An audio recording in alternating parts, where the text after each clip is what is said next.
Hi there, I'm Katie from Portland's Culinary Workshop, and today we're going to talk about how to properly hold your knife. So I have here my personal knife. It's about 9.5 inches, thereabouts. You want something that's going to be between 8 and 12 inches. 12 for most people can be a little bit like wielding a sword. 8 inches is going to be a little bit smaller, closer to like a Santoku size, which is absolutely fine if that's what you're most comfortable with. We at the shop really like the French style blade in the knife, this European style, because you can rock the blade. You want to pinch the blade of your knife with your thumb and your forefinger like so, and you're going to wrap your other 3 fingers around the handle. I don't want you up here with your finger on the spine of the blade.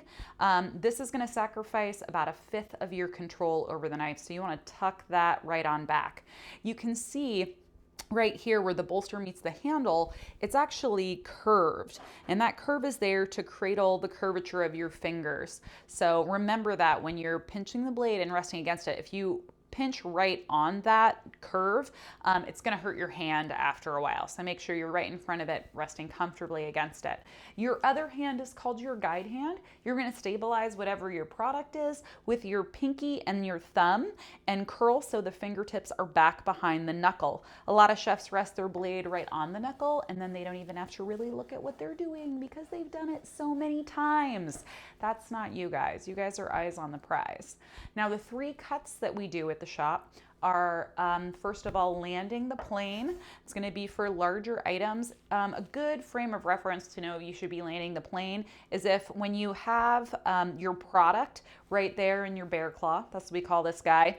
If you're coming up above your knuckles, that means you should be landing the plane. So you're starting with your knife parallel to the cutting board, up above whatever your product is, and you're cutting forward and down away from your body. You'll also notice I'm cutting at a 45-degree angle because that's how arms go. They don't go like this, they go like that. And remember, you are at the top of the food chain. You're in charge of whatever's on your board. So we don't get down to accommodate whatever it is that we're cutting up. You want to make sure that you're standing nice and tall, shoulders back, and you move the food, okay? So landing the plane. The next cut we're going to do is called the rocking motion. Your knife is in constant contact with the board. The cuts on the forward and down away from you, drawing the blade back, cutting forward, drawing back, cutting forward, drawing back, just like that.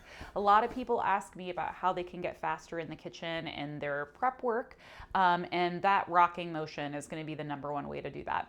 Lastly, we have the mince. Hand flat on the spine of the blade, pivoting back and forth just like that. And notice the knife is only rocking back here. It doesn't rock up front like that. That's why the blade's only curved on one side. Some people like to pinch it. I really feel that putting my palm flat on the spine is going to give me the most stability. So that's how to hold and use your chef knife. Please feel free to reach out if you have any questions, and we can't wait to see you in the shop. Have a good day.